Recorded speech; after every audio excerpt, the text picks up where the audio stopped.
Aujourd'hui, je vais vous présenter mon kit de survie. Alors, premier chapitre, le transport. Donc, voici donc la caisse qui contient tout mon matériel de survie. Alors, j'ai retenu en fait 3 scénarios. Le premier scénario, en cas de crise, quelle qu'elle soit, c'est évidemment de rester tranquillement à la maison en attendant que les choses se calment. Deuxième scénario, c'est la fuite. Donc l'évacuation, et pour ce faire je privilégierai évidemment la fuite en véhicule. Donc dans le cadre de ces deux scénarios, en fait la caisse permet de contenir tout le matériel nécessaire à la survie le temps que les choses s'arrangent. Troisième scénario, donc c'est la fuite à pied avec impossibilité de récupérer le véhicule, et dans ce cas là ce sera l'option Bug Out Bag, donc sac à dos d'évacuation, que je présenterai un petit peu après. Alors, l'intérieur de la caisse, et hop, donc caisse, tout ce qui est de plus traditionnel, acheté dans un Brico Merlin du coin, qui a le mérite d'être robuste et surtout de pouvoir contenir l'intégralité de mon matériel de survie.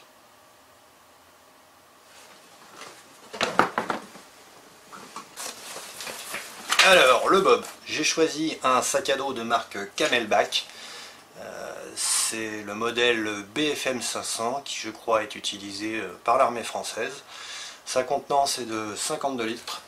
Alors j'ai choisi parce que c'est un matériel particulièrement robuste, bien étudié, avec des poches fort sympathiques, poche avant. Nous avons la poche principale. Grande contenance, facilité pour charger tout votre matériel, et surtout, élément très important, le système d'hydratation qui a fait la réputation de la marque, avec à l'intérieur la fameuse poche d'hydratation qui contient 3 litres d'eau. Donc c'est un sac qui n'est pas bon marché, mais qui constitue en fait un investissement pérenne.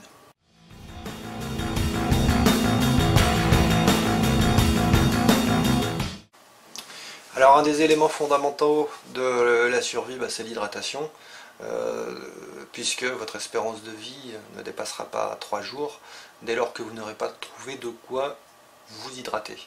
Alors on l'a vu tout à l'heure, l'élément principal de mon système d'hydratation, c'est le sac contenu dans le Camelback, qui est l'ordre de 3 litres.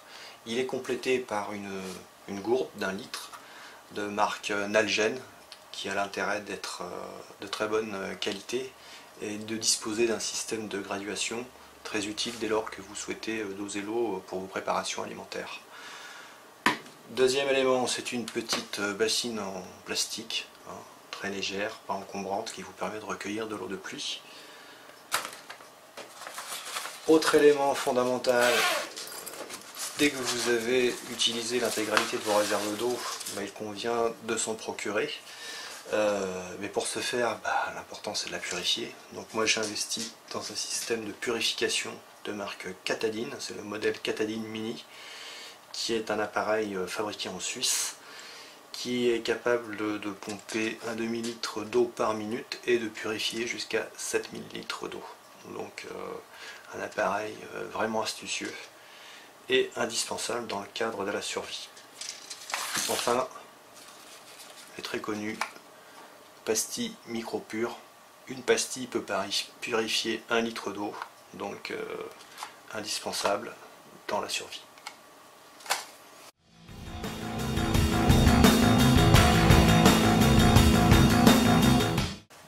La nourriture, donc là aussi il s'agit de satisfaire un besoin naturel vital. Donc pour ce faire, on a tout le petit attirail pour préparer à manger. Donc j'ai choisi en premier lieu l'Optimus Weekend Terra, qui est un système de cuisson particulièrement astucieux et très léger à emporter.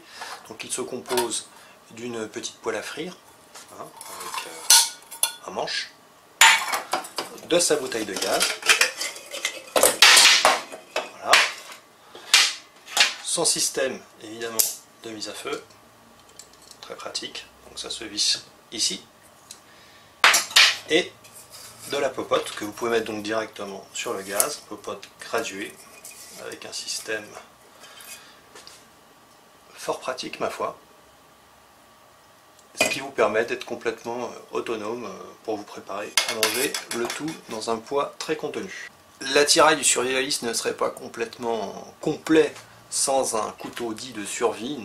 Bon, étant fan de Bear Grylls et ayant cédé aux sirènes du marketing, je me suis empressé de m'en offrir un. Donc il est fabriqué par Gerber. Bon, outre le côté un peu ultime, c'est quand même un couteau de très grande qualité. Il a en plus, si vraiment vous voulez la jouer homme des bois, une pierre à feu. Hop, voilà. Donc ça se frotte là-dessus, ça fait des étincelles et vous faites un joli feu pour cuire votre sanglier. Et il a en bonus, donc enlevez le petit velcro ici, une pierre à aiguiser. Donc c'est quand même un outil assez sympathique et assez complet. Nous avons en plus les couverts pliables. Hein. On a beau être dans une situation particulièrement dramatique, on peut garder un certain savoir-vivre. Le petit couteau, alors ça je le prends tous les jours, c'est un Spyderco. Super couteau. Alors celui-là est avec un manche en os de girafe, donc c'est assez sympathique.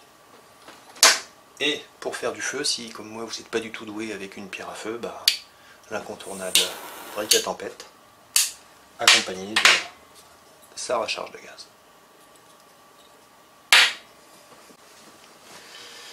La nourriture, bon, à la maison j'ai un mois de nourriture et d'eau d'avance, hein, essentiellement des conserves, des féculents et de l'eau minérale. Si toutefois nous sommes amenés à évacuer dans l'urgence, il faut être capable de pouvoir se nourrir durant au minimum 72 heures. Donc pour ce faire, j'ai fait une petite nourriture spéciale 72 heures. Je ne vais pas tout déballer. Ça contient donc des soupes, du chocolat, du café et donc bien connu des randonneurs, de la nourriture lyophilisée. J'en ai 1, 2, 3, 4, 5 et 6 sachets. Voilà, donc différents parfums, différents plats. Bon, j'ai goûté, c'est pas mauvais et ça nous permettrait largement de tenir 72 heures.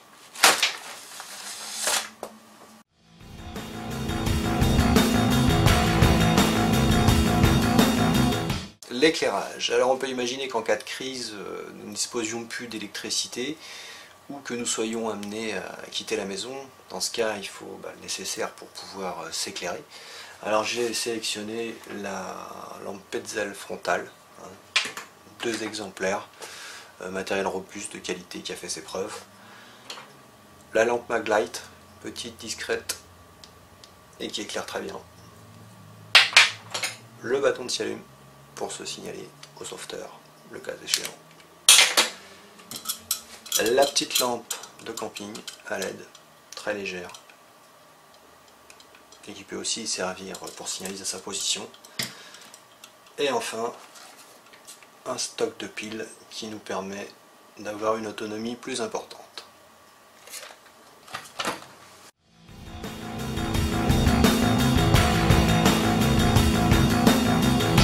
En cas d'évacuation, il est aussi important évidemment de s'isoler des éléments, je pense notamment à la pluie et au froid. Donc dans le scénario initial, il est clair que nous nous abriterions dans la voiture. Toutefois, si cette option n'est pas possible, j'ai prévu de quoi donc réaliser un petit abri de fortune, assez sommaire, mais qui je pense remplit son office. Donc le système est composé d'une bâche traditionnelle pour se faire ce qu'on appelle un abri, un tarp en anglais. Donc pour confectionner cet abri, on a évidemment aussi 2 rouleaux de paracorde, le scotch adhésif, hein, ça sert à tout pour les bricolages, d'une bâche de sol pour s'isoler du froid,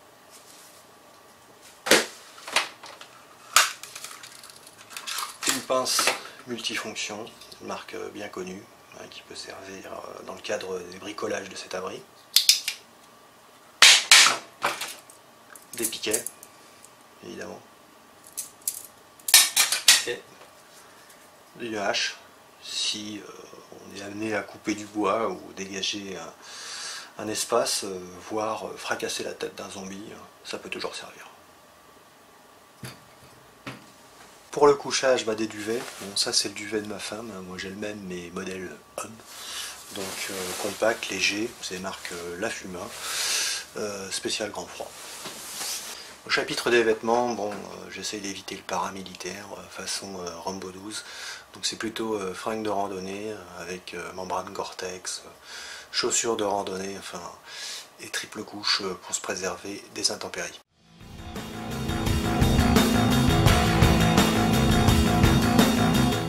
Le kit de premiers soins, donc qui contient évidemment tout ce qu'il faut pour soigner la bobologie.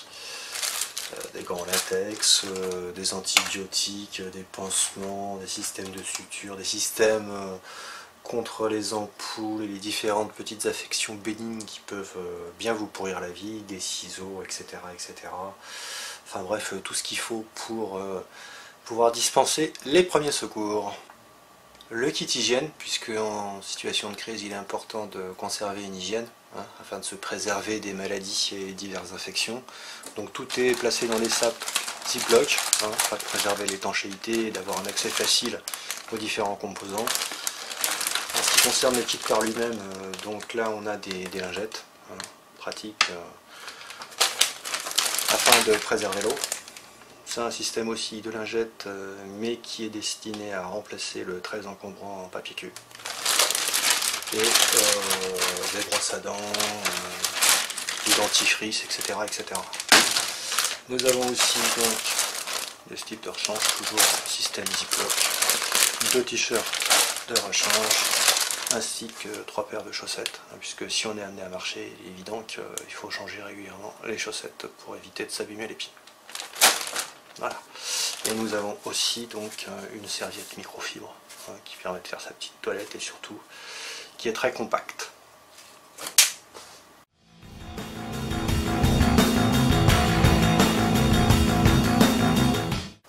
Communication. Donc en temps de crise, évidemment, il est important de pouvoir communiquer et de prendre des nouvelles de l'extérieur, voire signaler sa position à des proches ou au secours. Donc premier moyen utilisé, c'est tout simplement le téléphone portable avec son chargeur solaire, la radio onde courte FM pour écouter les actualités, savoir un peu ce qui se passe, et pour rester en communication avec ma femme, le talkie-walkie. Bon, là c'est du Motorola, portée 8 km.